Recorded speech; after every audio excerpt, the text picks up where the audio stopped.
प्रिय छात्रों, आज रासायनिक अभिक्रियाओं के विभिन्न प्रकारों के बारे में हम पढ़ेंगे। पिछले दिनों हम लोगों ने रासायनिक अभिक्रिया क्या है उसके बारे में पढ़ा और रासायनिक समीकरण क्या है उसको पढ़ा। आज हम यह देखेंगे कि रासायनिक अभिक्रियाएं कितनी प्रकार की होती हैं।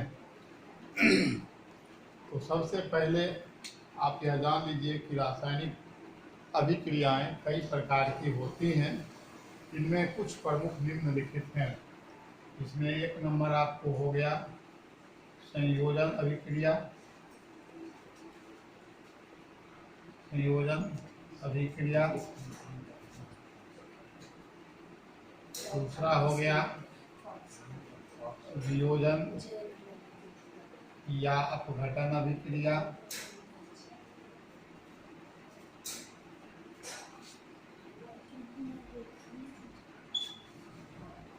तीसरा हो गया एकल विस्थापन अभिक्रिया। विस्थापन अभिक्रिया। चौथा हो गया द्विविस्थापन अभिक्रिया।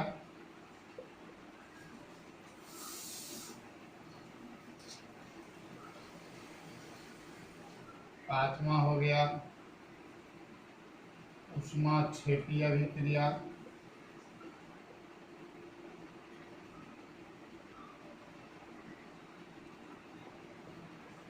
छठा हो गया ऊष्माशोषी अभिक्रिया।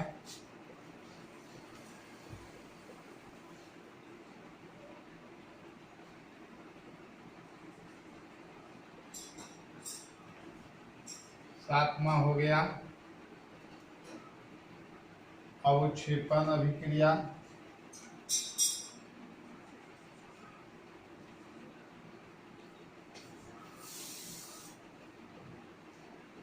आठवां हो गया उदासीनीकरण अभिक्रिया।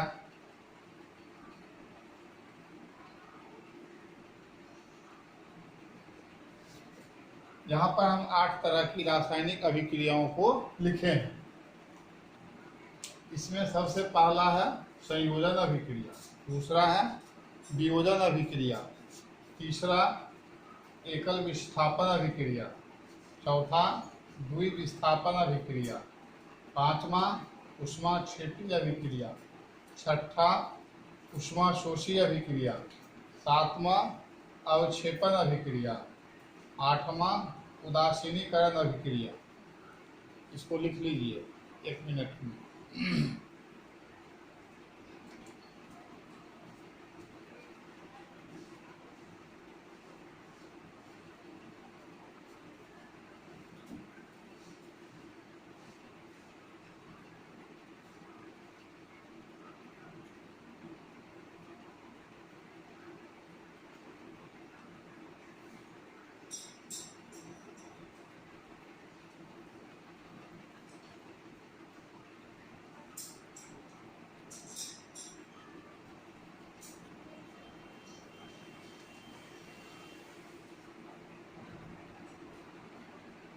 तीन अन्य रासायनिक अभिक्रियाएं भी होती हैं जिसको हम ऊपर से मिटा करके आपको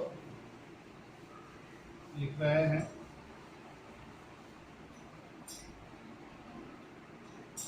इसमें आपको मोमा हो गया ऑक्सीकरण अभिक्रिया। 10वां हो गया अवकरण अभिक्रिया।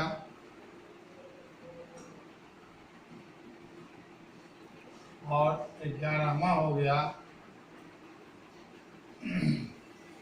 रेडॉक्स अभिक्रिया। रेडॉक्स अभिक्रिया।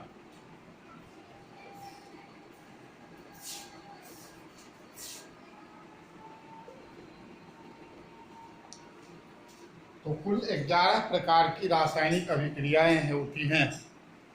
अन्य तरह की भी कुछ रासायनिक अभिक्रियाएं होती हैं, लेकिन ये 11 प्रमुख है जो 10 वर्ग में आपको पढ़ना है। सबसे पहला जो था वो था संयोजन रासायनिक अभिक्रिया। उससे संबंधित अभी हम थोड़ा सा चर्चा करेंगे।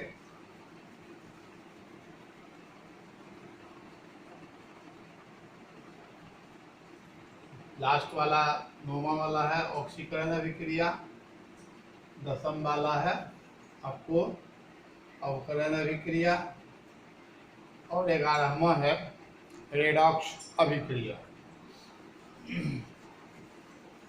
अब बारी बारी से सबका हम पढ़ेंगे। आज हम सबसे पहला जो संयोजन अभिक्रिया है उसके बारे में पढ़ेंगे। संयोजन अभिक्रिया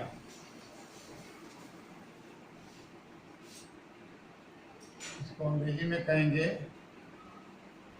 कॉम्बिनेशन रिएक्शन। कॉम्बिनेशन रिएक्शंस, इसका प्रश्न हो जाएगा संयोजन अभिक्रिया किसे कहते हैं, उदाहरण सहित समझाएं। प्रश्न हो जाएगा संयोजन अभिक्रिया किसे कहते हैं, उदाहरण सहित समझाएं। आंसर हो जाएगा संयोजन अभिक्रिया लिख करके अंग्रेजी लिख दोगे कॉम्बिनेशन रिएक्शन। Combination reaction. अब कॉम्बिनेशन का मतलब होता है कंबाइंड करना, जोड़ना। अब जोड़ने का मतलब हुआ कि जुड़ करके नए पदार्थ का निर्माण कर लेना। अब इसको ऐसे समझिए कि अगर हम एक पदार्थ एक लेते हैं एक पदार्थ लेते हैं ए और दूसरा लेते हैं बी, और ये दोनों पदार्थ अगर रासायनिक अभिक्रियाओं के फलस्वरूप मिल करके एक नया पदार्थ बना लेगा ए बी, यह संयोजन अभिक्रिया हो गया। ए और बी यहाँ अभिकारक है, रिएक्टेंट्स है।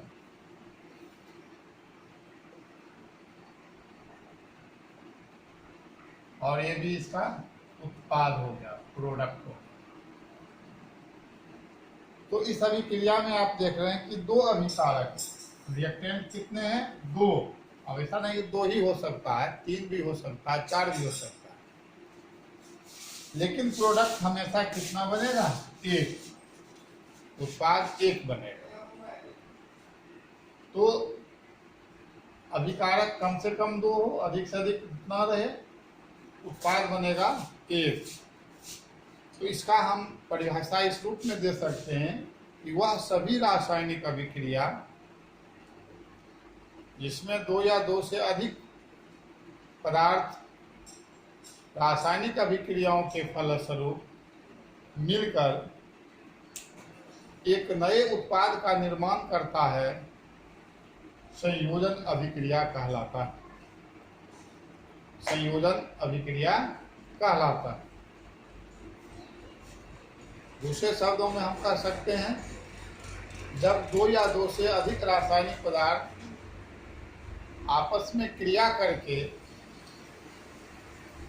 जब दो या दो से अधिक रासायनिक पदार्थ आपस में क्रिया करके एक उत्पाद का निर्माण करता है, तब उसे संयोजन अभिक्रिया या कॉम्बिनेशन रिएक्शन कहते हैं।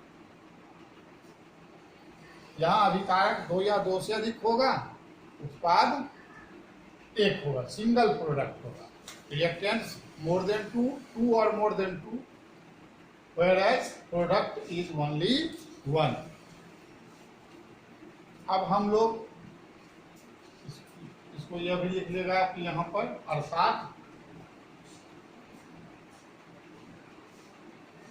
ए प्लस बी एडो ए बी, अभिकारक दो यहाँ है, उत्पाद दो एक है। अब इसमें हम लोग एक उदाहरण भी देखेंगे, जैसे हम दो लिखाते हैं, एक पहला नंबर आपको दिखाते हैं। जब कार्बन को हवा में जलाया जाता है तब कार्बन डाइऑक्साइड गैस मुक्त होती है। जब कार्बन को हवा में जलाया जाता है तब कार्बन डाइऑक्साइड गैस मुक्त होती है। अब इसका समीकरण देखिए, कार्बन के लिए हम लोग C लिखेंगे, हवा के लिए O2 लिखेंगे, इसका दहन हो गया तो बन गया CO2 गैस। कार्बन प्लस यहाँ पर ऑक्सीजन दूसरा रिएक्टेंट हमारा, और यह बन गया कार्बन डाइऑक्साइड गैस।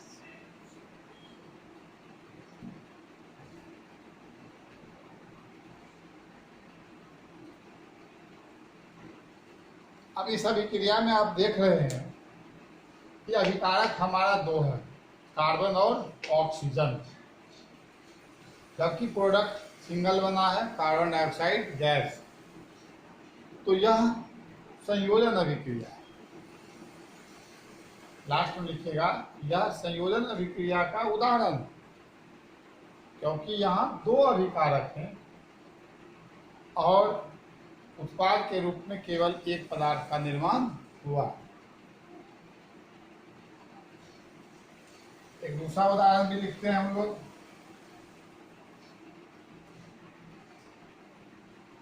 जब मैग्नीशियम धातु को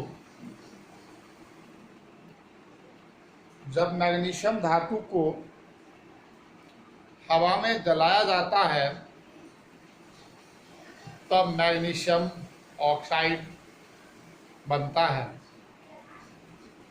जब मैग्नीशियम धातु को हवा में जलाया जाता है तब मैग्नीशियम ऑक्साइड बनता है। अब इसका अभिकारक दो है, मैग्नीशियम, और इसको हवा में जलाया गया तो ऑक्सीजन। इसका समीकरण हो जाएगा Mg प्लस O2 और बन गया मैग्नीशियम ऑक्साइड MgO। बैलेंस कर लेंगे, ऑक्सीजन 2 है तो इसको 2 से गुना कर दो, मैग्नीशियम को भी 2 से। यहाँ मैग्नीशियम धातु है और ऑक्सीजन गैस है, और आपको बन गया मैग्नीशियम ऑक्साइड।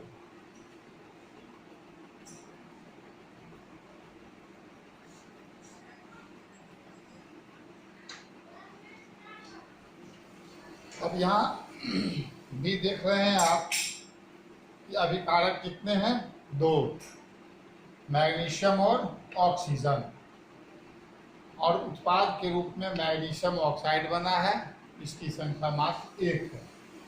ये दोनों अभिक्रिया संयोजन अभिक्रिया का उदाहरण, ये कॉम्बिनेशन रिएक्शन, क्योंकि अभिकारक 2 हैं, उत्पाद केवल 1 बना।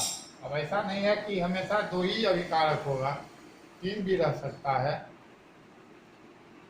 4 भी रह सकता है, लेकिन प्रोडक्ट कम से अधिक एक ही बनेगा, यानी एक ही प्रोडक्ट बनेगा।